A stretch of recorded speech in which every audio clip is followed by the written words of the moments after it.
Hello everyone, my name is Kyle Burrow, and I'm going to do my persuasive speech on gun control. Now, before I begin, I would just like to say that if we had gun control prior to this great nation being created, it probably would have never been created if we had gun control because, the story of, Great Britain wouldn't have all our guns and, the 13 colonies, we wouldn't have had anything to fight for. So we wouldn't be living in this great country if we did have gun control. And I think that's relevant to today too. You might be wondering, who am I? Why am I relevant? Why am I certified to speak on this topic? I would say that I am a government major, so I kind of know how government works. So give me a little bit of background on that. And I've done some comprehensive research for the past 5 or 6 years, keeping track on what's been going on with gun control, and just keeping myself educated over the past few years. Now, the main thing that allows gun control to be unconstitutional is the Second Amendment. Here it states, a well-regulated militia being necessary to the security of a free state, the right of the people and bear arms shall not be infringed. Now, what exactly does gun control do? Gun control infringes on our right to bear arms because it makes restrictions on certain guns that we're allowed to have. Therefore, it's being infringed on. The Second Amendment, in my opinion, I would say that it's been implemented to protect our other rights. So freedom of speech.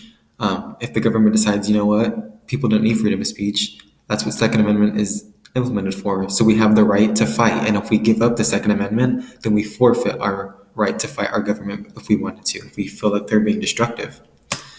My next point, I know these are kind of funny pictures, but my next point is the lack of protection it would give for people who are not criminals.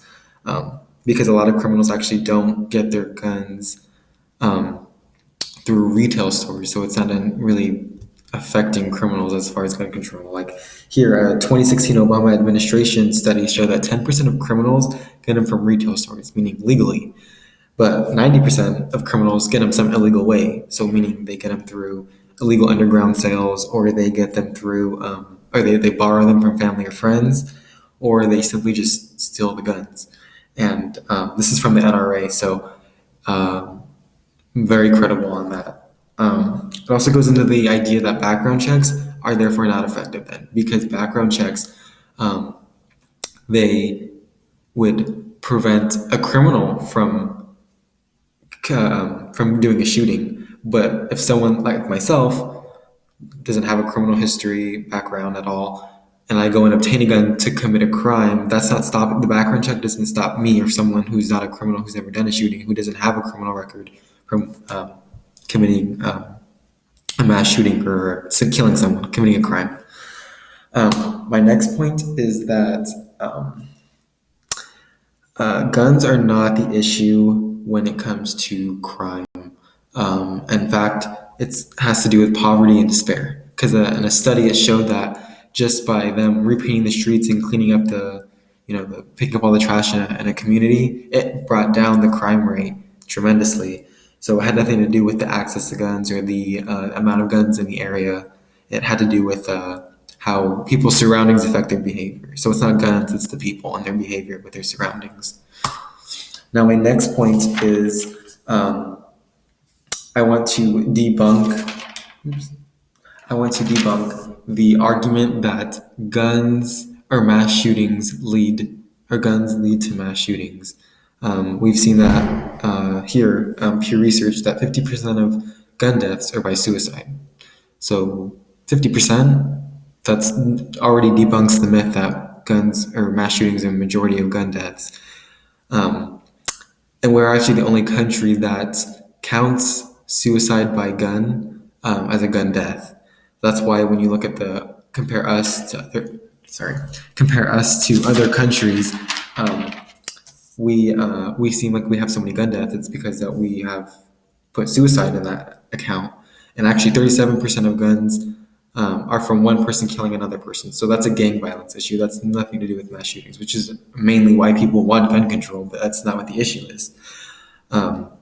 And then 3% are from accidental gun deaths. So that's just people being immature. Someone got a gun and accidentally shot themselves or whatever. So it has to do with them the parental guidance, I guess that's there. It's not there then, right? Um, in fact, this an activist, Charlie Kirk, he even used the example of Indiana and Chicago. Chicago doesn't have any like, gun stores, and they are strict on guns. Like they have gun control, like tremendous to the max. And in Indiana, which is right next to Chicago, they don't have strict gun laws, and you can buy guns there, and they don't have issues with gun deaths. So clearly gun control is not at all benefiting the community by protecting them from shootings. So these pictures are a little funny as well. I would just like to say that do everything in your power to hold on to the rights that you have now, because eventually you won't have them, and if you give them up, you'll never see them again. And um, my question to whoever's listening um, is to is do you trust your government to protect you from everything? Because I mean, as we've seen, it's not very likely that they do protect you from everything. Um, and I just say that you need to stop listening to the media and to the politicians because our rights are being infringed on, and it's not a joke. Um, I hope I made it clear as to why gun control isn't necessary. And thank you for listening. And I hope this presentation did something for you. And again, thank you.